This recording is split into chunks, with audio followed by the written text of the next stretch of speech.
Hey guys, okay, so we are heading into the second week of Black History Month, and I couldn't let this opportunity just pass by and not post a video. And I know it's been a while, but here I am. I was having a conversation with my mom, and she's told me these things a couple of times before, but most recently we were having this discussion about some of the experiences that she has gone through. My mom, by the way, who some of you may not know, is a showbiz veteran, a singer, an actress. I mean, sung with everybody and has done a lot of stuff. She's been in the background a lot, and she's also been out front. And she's 92 years young. So I thought it would be a great thing to share with my subscribers and all of you.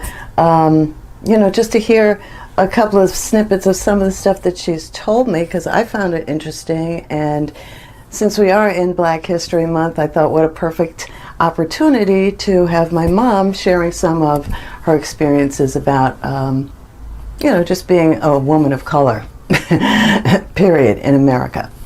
So I hope you enjoy it. And yes, I did cut my hair, in case y'all are wondering, what the heck? Yeah, I just snipped it. So if I look different, I just cut my hair, and you know, it's a little bit easier. So anyway, hope you enjoy it. That's it for now, and as usual, I'll see you in the next video. Peace. Would you please state your name and your age, please? I'm Christine Spencer Davis, and I am 92 years old.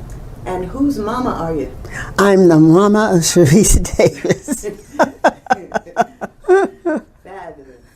So I wanted to ask you, in your opinion, what do you think of what's going on in the world today? I think we're going backwards. We're going, instead of taking steps ahead, they're reverting to racism and all the things that I remember as a kid. It's not good.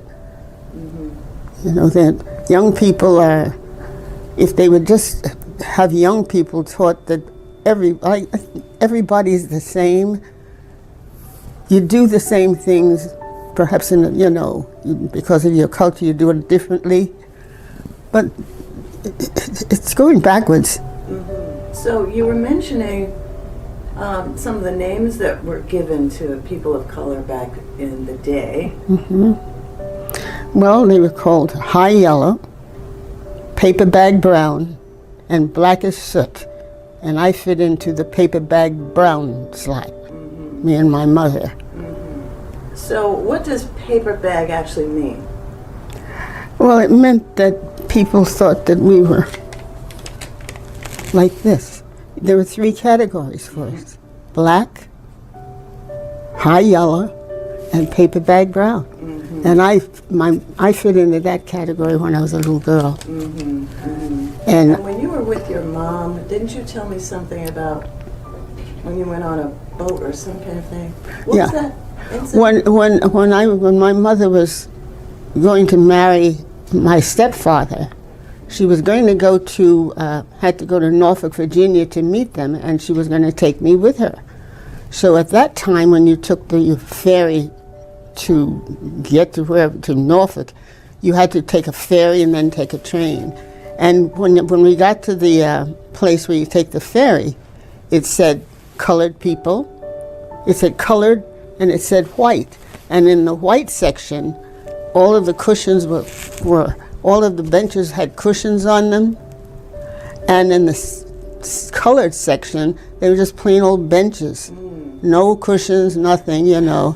And we lived in Brooklyn, New York, so this was like new to me when I got on this thing and saw, first of all, the sign, I didn't understand why did they have a sign talking about colored, and you know. Mm-hmm. And so then when we got off, I was a little girl, I was like 9 or 10 or something. I couldn't understand that at all.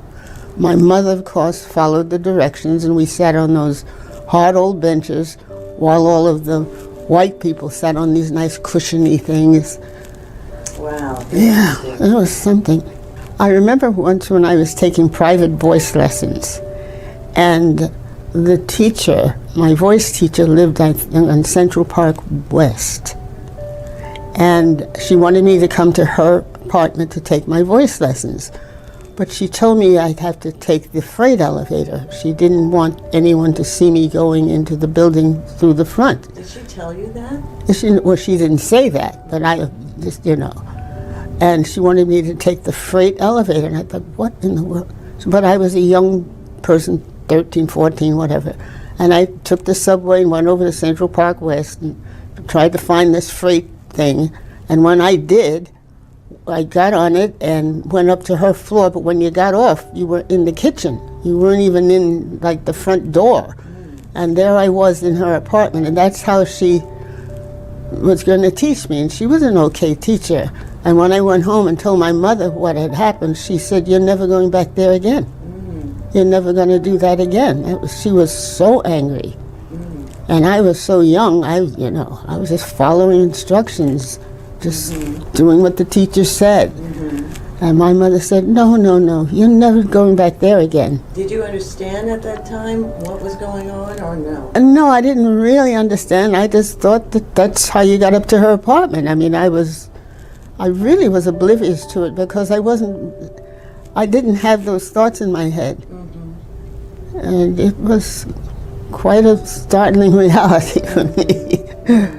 Yes, and I was the first in a lot of things, I was the first person to do certain commercials I remember when I started singing on commercials with my friend Malcolm Dodds. We both went to the same school, public school, and he went on to NYU. I went to music at Juilliard, but he was a marvelous musician.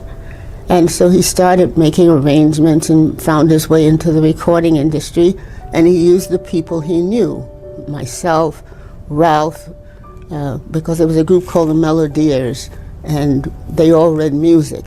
And so he used the people he knew who could read music. But when we had recording sessions, the assumption on the part of the producers, the people there, assumed that we had been taught the music before we came and that we weren't actually singing it. So they would every now and then change it. They say, instead of singing that, would you sing E flat and G and so, and would you change that? Like testing? Yes, to see if we even knew what he was talking about.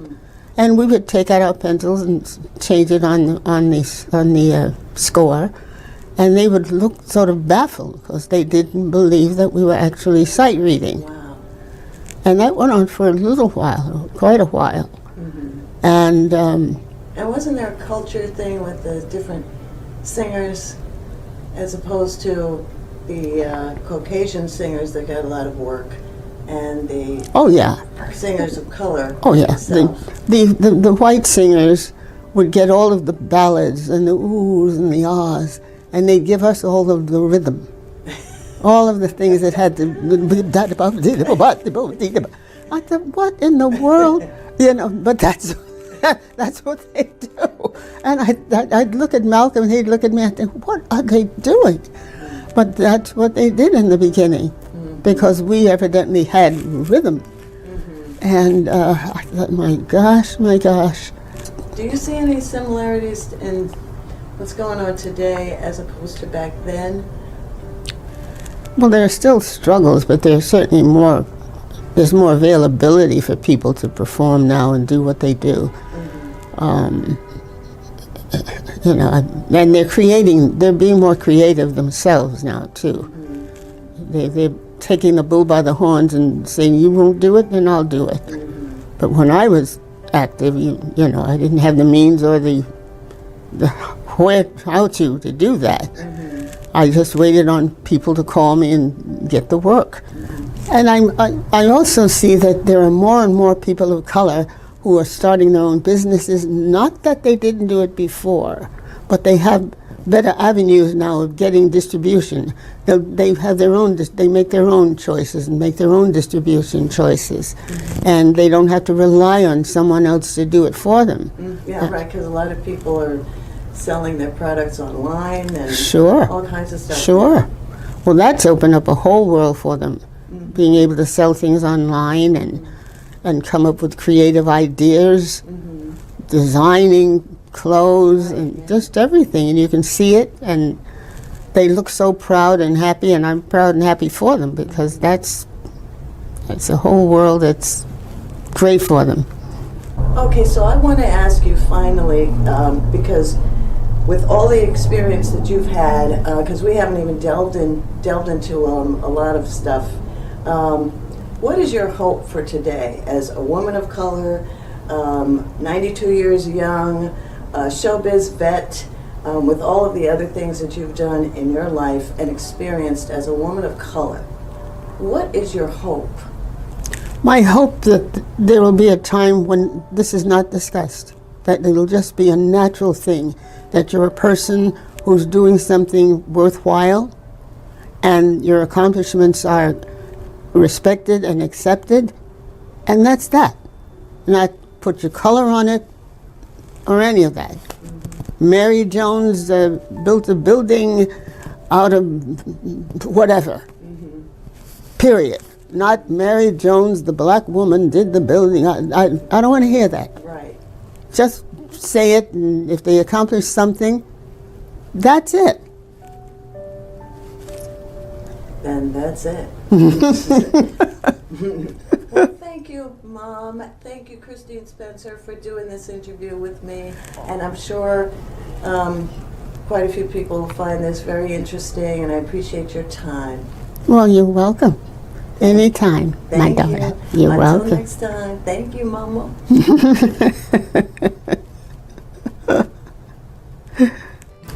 That was nice. That was nice. Good job. Good job. I just didn't want to disappoint you. Never, ever, ever.